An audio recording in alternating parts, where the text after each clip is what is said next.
Anybody count the steps yet? go up this way? Yeah. There's an elevator at the end of this. We go up. I have no idea.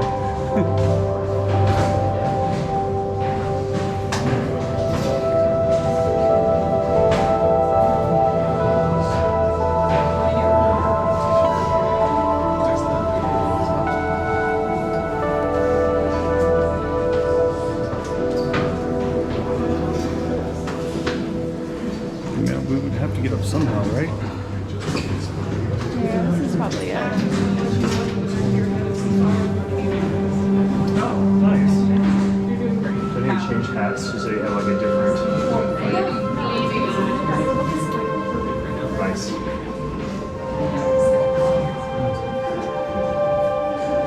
There's a grapefruit.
Wow. I was like, I'll Photoshop you in later.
For you guys who just joined us, if at any point in the tour you need to rearrange, you need that slower pace, the stops that we take are the best times to do so.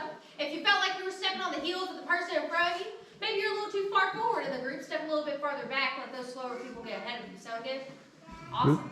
So you might have noticed that the door we went down into didn't quite look what you expect as a cave entrance, did it?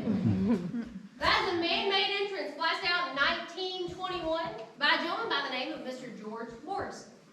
Mr. George Morrison, he was an oil driller up from Ohio, up north. However, he wasn't really good at his job. In fact, he was so bad at his job, he got the nickname Dry Well George.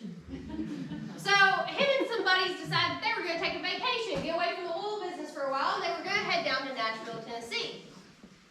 But on their long journey down, they decided they would stop at Mammoth Cave and have a stay at the hotel and go check it out. Well, they started going through the cave tour. And George, even though he wasn't really good at finding oil, he was really good at surveying. And so he started taking these tours. And he took a couple different ones that basically were along the same route, just a little bit different. And he started to turn to his buddies, and he was like, we've been walking an awfully odd distance to still be under the estate. So he started taking it out and started taking notes. He went on a dozen different tours. He kept coming back and coming back. It sparked his attention. And as he's going through these tours, he realizes that the Mammoth Cave Estate and the Mammoth Cave Tour Guide group was taking people out from under the property boundary. Well, here in Kentucky, there's a thing called mineral rights. What you own on the surface, you own to the core of the earth. Which means if you go underneath somebody's property line, you're trespassing, even if you're underground. So George, well, he got a bright idea. He realized, this is in the 1920s, a thing was happening in Kentucky called the Kentucky Cave Wars. And if you owned a cave in South Central Kentucky, well, you had something more valuable than oil itself. So he decided to join in on those Kentucky cave wars. He started to look for land around the Mammoth Cave estate. He started to look at properties and farms, and he decided to buy a couple. See, the sinkhole that we walked down into, did you guys notice we walked into a big old dent in the ground? A depression? That's a sinkhole. There was a sinkhole that a few of the locals had told George that all the kids go to hang out in the summertime because the cool air that comes from the rocks. Well, George, being a guy who knew a little bit about geology and a little bit about surveying, knew that, well, if there's cold air coming from the rocks, there's got to be something beneath it. So George takes his #1 caving tool after he purchases this land over here right beside the Mammoth Cave estate. He takes that favorite caving tool and he sticks it between some rocks and he lights it on fire. Dynamite. He blasts a hole into that sinkhole. Well, George himself, he was more of a businessman than an adventurer, but he had this nephew, Earl. Earl, he's a World War I vet. You could not scare the man. He would do anything his uncle said. And he loved to adventure. And he always hung out with George. And so one day, George rang Earl up and was like, hey, Earl, I got a project for you. Get a couple of your buddies and come meet me in Kentucky. And George then decides to use Earl. That's his second favorite caving tool, by the way. And he says, hey, we're going to let you guys go down this hole that we just blasted out, but I got to do something first. He takes a long rope, about 100 foot, and ties it to a tree, and then he ties it to Earl. And he lowers Earl down. Earl, like I said, you couldn't scare him. Well, frantic, he starts pulling at the rope. He's like, hey, pull me up, pull me up. They pull it up. He's like, what's wrong? What's going on? He's like, oh, nothing, but we're going to need more rope. So they do it again. He gets down to the end of his rope line. He tells them to pull him back up. They pull him back up. Uncle George, we need more rope. This goes on for 3 weeks. They ended up buying so much rope that every hardware store in a 5-mile radius was sold out. Well, they realized that he had just blasted into the top of a series of vertical shafts that we just all walked through. Ladies and gentlemen, that's the domes part of your tour. As you're standing in a vertical shaft, when you look up to a big, round kind of, that's a dome. If you look down, that's a pit. Put together, some people say it's a dome pit. It's a vertical shaft, is what it is. What that is where the water comes down and it slowly seeps through the rock, drilling it away over time. They get to the bottom of that, they get to that big room that you walk through that bridge, walk through that narrow passageway, and came into a room, well, that we're sitting in today. Now, George, he was from up north. He knew he could make some good money, but he wasn't very creative. And he knew to get people's attention, he had to have cool names that reminded people of famous places. He really liked New York, by the way. So what do you think that weird tube that we walked through after we got off that bridge was called? Lincoln Tunnel. Subway. New York subway. This room connects 3 different passageways. But we sit down, we hang out, waiting for the next place to go. What do you think this is called? Grand Central Station. He was real creative. In fact, we'll talk about more of his creativity later on. So they come down to what's now Grand Central Station. And he's looking around and he sees that passageway there. But as he's looking around this room, before he looks at that passageway and goes down, he's looking at the walls. And on the walls over here, there's a signature. It's hard to see and it's not lit up, so I'm not going to point it out. But the name, well, he recognized it. It was the name of one of the tour guides that had given him a Mammoth Cave tour. He found the money. So he started looking around, noticed this passageway, and goes on to it. He keeps walking, they keep exploring, and they realize they could hear people. And he had came across a Mammoth Cave tour group. So he had just created the new entrance to Mammoth Cave. And you know what? That's the sign he put at the front of that road. New entrance to Mammoth Cave, this way. Well, the Mammoth Cave owners, they got real mad at him. You see, because he was stealing their name. Not real creative, right? But he was stealing their name. They got so mad, the owners of Mammoth Cave actually sued him. But Mr. Morrison had a plan. You see, when he knew that this was going to happen, well, him and Earl and a couple other of the guys he hired to be guides, they started going down that way. And when they could hear tours from Mammoth Cave come up, they'd pop behind a rock and say, hey, come with me. They're going to show you the same thing. You're going to turn around and go back out. But if you follow me, we can go this way and I'll show you some cooler stuff. He was taking people, stealing. like cherry picking them off the Mammoth Cave Tour. He said, but there's a catch. You don't have to pay me. In fact, I'll make sure that you get to stay in my lodge. But what I do need you to do is after we leave, you have to sign an affidavit. The affidavit says that you entered through the historic entrance behind the Mammoth Cave State Hotel, and you exited out of my entrance. Mr. Morrison took that to the judge when he got sued, and he said, look, 50 people swore by law that they went down to Mammoth Cave and came out through my entrance. And Mr. Morrison won that court case. And he got to keep the name, New Entrance to Mammoth Cave. After a while of doing that, though, and showing people just these tours and the stairs that we went down, well, Mr. Morrison had wooden rickety stairs, he was like, there's got to be more hanging out. So they were sitting down here one day having lunch. And they were eating, and in the 1920s, a lot of gentlemen who, when they would eat lunch, they would also smoke a cigar, right? So they're sitting here joking and smoking, literally. And they noticed that their lantern flame and their cigar smoke was traveling upward. Now this didn't look like this. In fact, it looked more like that. A bunch of big boulders down right here. But if the smoke and the flame is pulling that way, what does that mean? There's airflow. There's an opening. There's more. So George once again gets his favorite caving tool. Sticks the dynamite in the rock.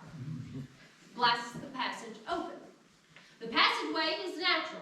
It's always been there, at least for the past 5 million years. But the rock, he had to move it. So that's all he did. He moved the rock.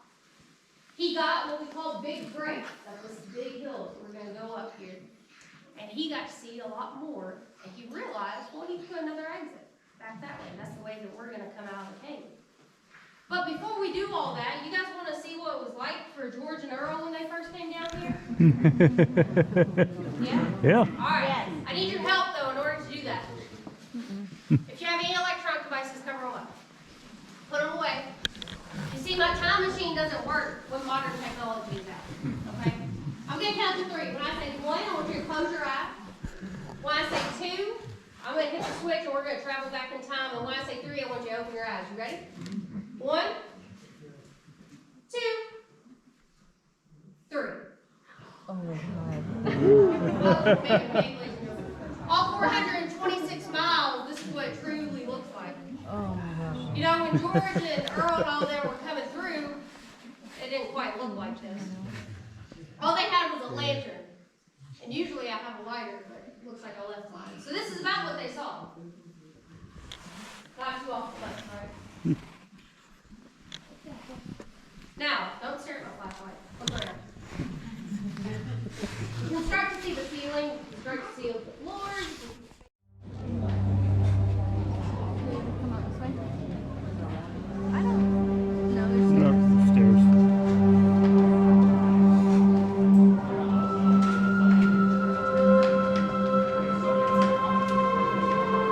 And you guys look here. I'm going to set my flashlight up on the rock.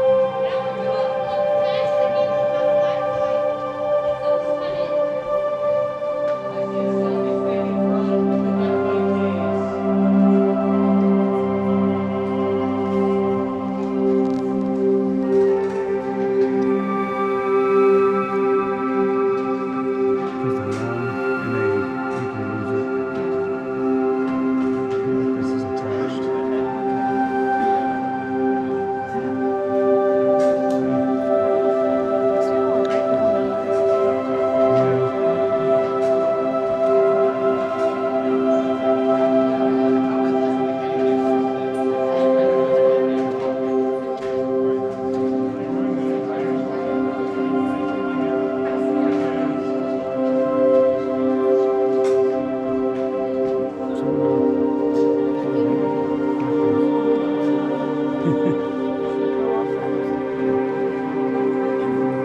ceiling goes a long way away, about 300 or 350 million years actually. All the limestone around it is sedimentary limestone, the remnants of an ancient shallow sea that sat over what is now Kentucky. When all the continents were together in a giant landmass known as Pangea, Kentucky sat closer to the equator. What we did, we sat under that shallow tropic sea. We were close to the equator, about where the Gulf of Mexico is. Not super close, but pretty close. And in that shallow tropic sea, well, held a bunch of different types of marine life. And at the end of that marine life cycle, well, they would sink to the bottom. Also, if anybody knows anything about salt water, you know that it's not just salt and water. It has a large chemical composition, and part of that is calcium. And if there's too much calcium, well, it doesn't hold it. Instead, that calcium sinks to the bottom. Anybody ever mixed up Kool-Aid or sugar or lemonade? You keep adding sugar, and it gets real thick and syrupy, and then eventually the sugar doesn't dissolve. Same thing. Think of that process. It's just going to sink to the bottom of that pitcher that you're mixing it in, right? Well, it sink to the bottom of the ocean. And with the currents of the ocean and that water, the way of the water compacting over time, you get that compact sedimentary limestone. With that sedimentary limestone, if you look all around this room, you see horizontal lines.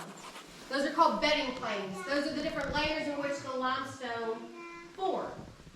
Well, after all that happened, the continents broke apart. Kentucky shifted farther northeast. And when we did, we ended up, after a slow movement of a couple million years, we ended up at the mouth of a river delta known as the ancient Michigan River.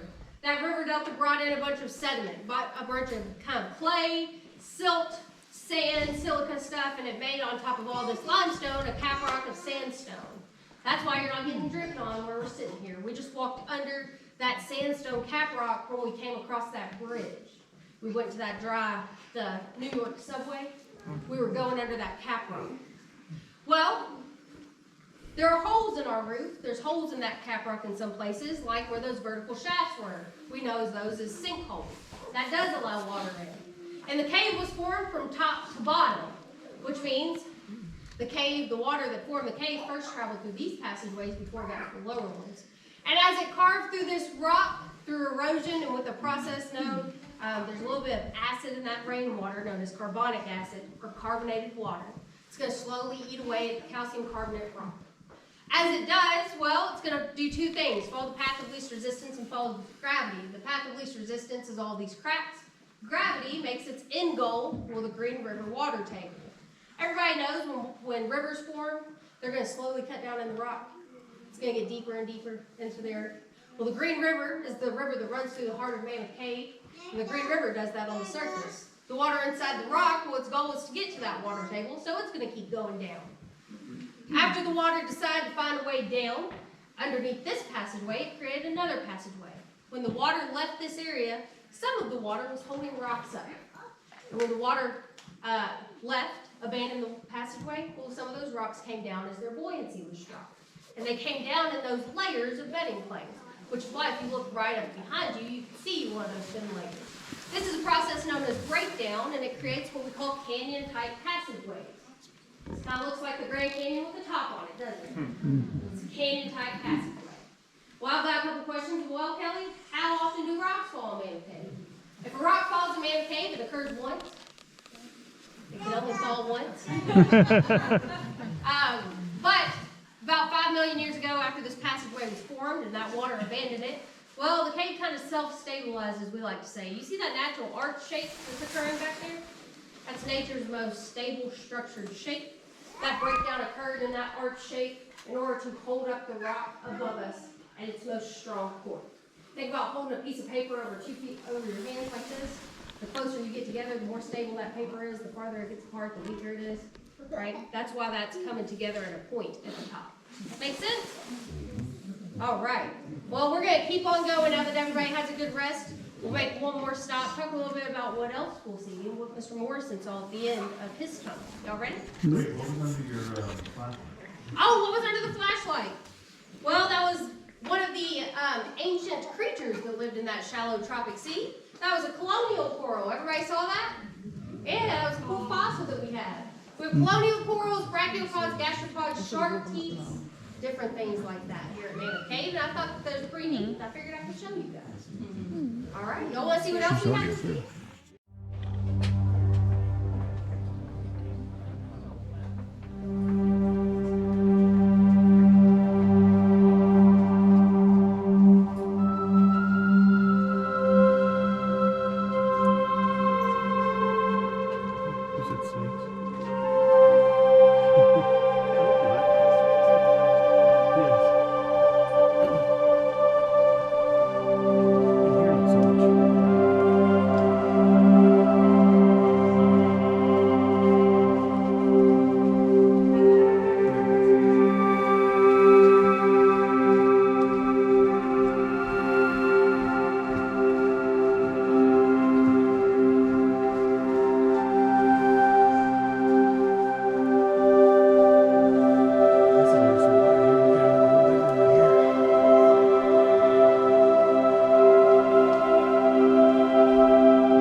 Ups and downs.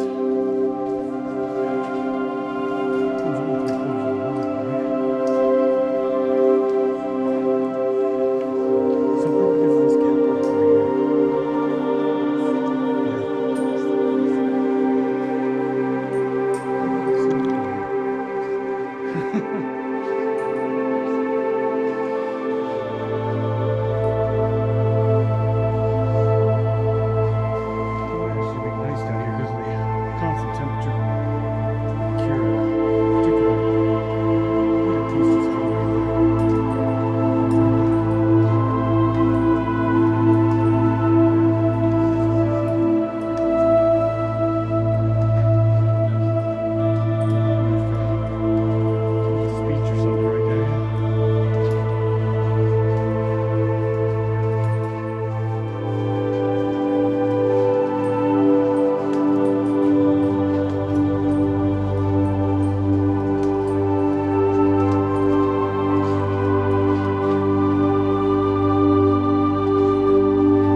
Well, Mammoth Cave is 426 miles long because 90% of the cave looks quite like this.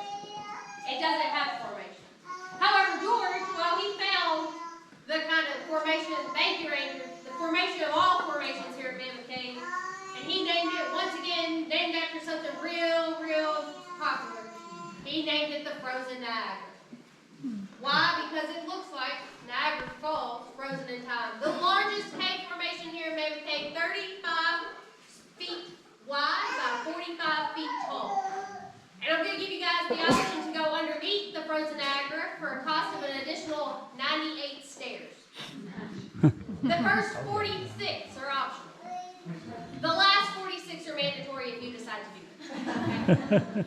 But before we do, I have to give you a pop quiz because I have to make sure you guys know about cave formations before I show them to you. So what are the things that hang tight to the ceiling? Stalactites. Stalactites. What might reach the top? Stalagmites. Stalagmites. What do you call them when they come together? You call them? They almost have to bump it now.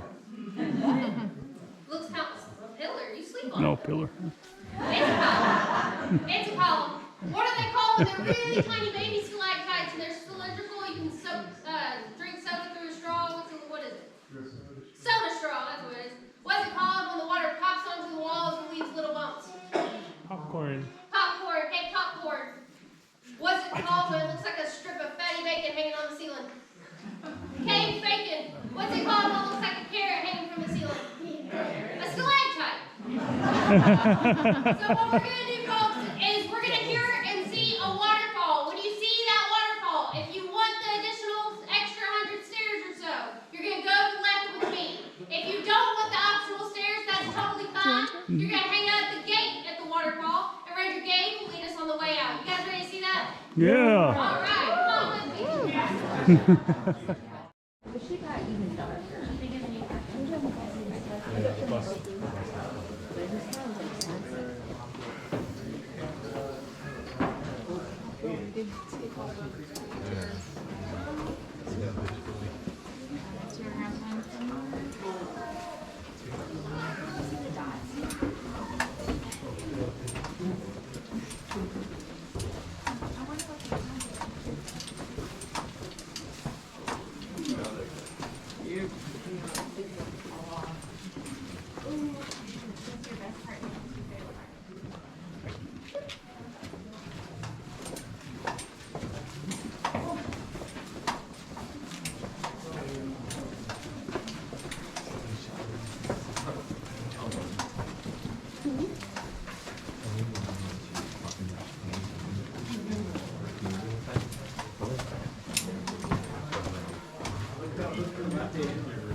That's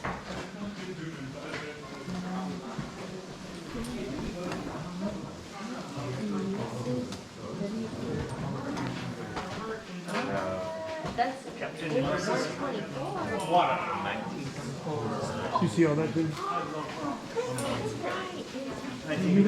It's 1930s back there. That's literally. Yeah, there was a captain and somebody. I didn't notice until somebody called him out behind me. Look at all that. Purdue 26.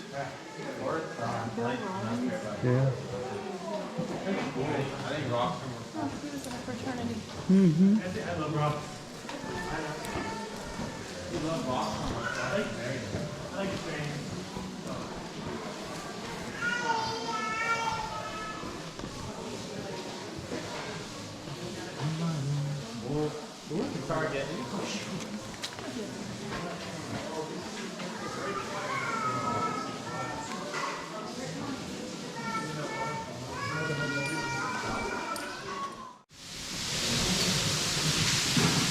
This is crazy.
Yeah, you stand up a little bit.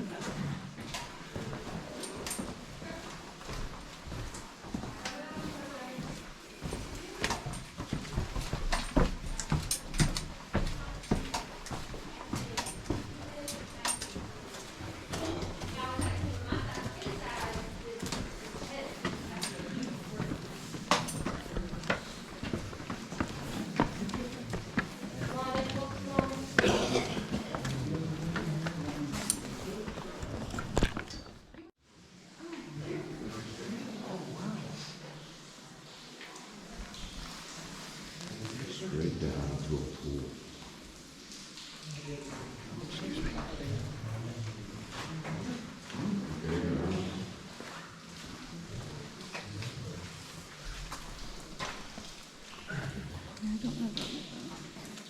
Yeah. Oh, push the leg.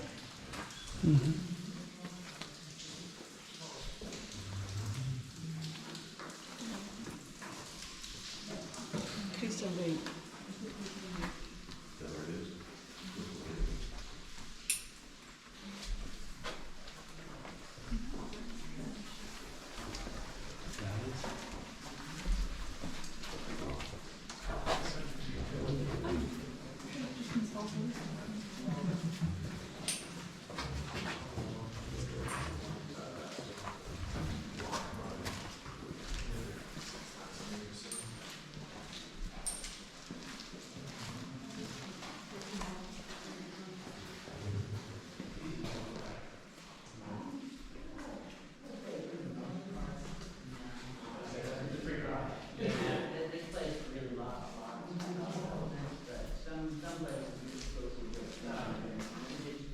So they move those lower levels that have more I would say more active formations per se, more active caves. Yeah. a lot of mainly not the At the very deepest portions, yeah. A lot of this cave just isn't known for its formation. Right, Yeah, that whole geology thing, the sandstone layer on top. Yeah, it prevents all the groundwater. Yeah, for the most part, yeah. It's really only on the outside edges you get things like the That makes picture sense, yeah, you okay. saw, and this area right here. So this is on the edge of, or is it like a hole in the capstone here? This is like on the edge of that capstone. Oh, So there would have been some kind of event, maybe another cave it's here in that slippery. collapsed. Yeah. Something would fall through the surface geology to have kept the sandstone beginning to this section. Or at least, it would have Oh, been you know, here. it could be the end of the river, the original river or something. Right, so something along those Oh, lines. okay. It probably has more to do with station rivers at this point, but something happened. So like a lion's share covered in that sandstone, so you start getting away from the radiating It was kind of interesting to say that because something happened to the cascade is why this formed. Okay. They don't know why. They don't know why, no. Do they know directly what's above it? I'd love to see a map Yeah. of how it all runs. Oh, hey, cricket. Hi, cricket.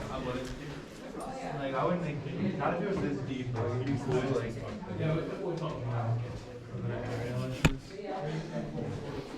There's another one. Long There's one right antennas. there. What is that one right there? There's one right there. What is that weird thing? I don't know what that is. We're just gonna leave Oh, that. that scares me. Yeah. I actually don't even want to. All the people I like know who are like 6'4" and up, or like no.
Here we go.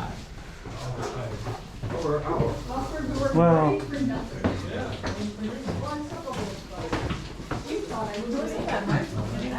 No, it really wasn't. It like meandered up. I thought I would suffer too.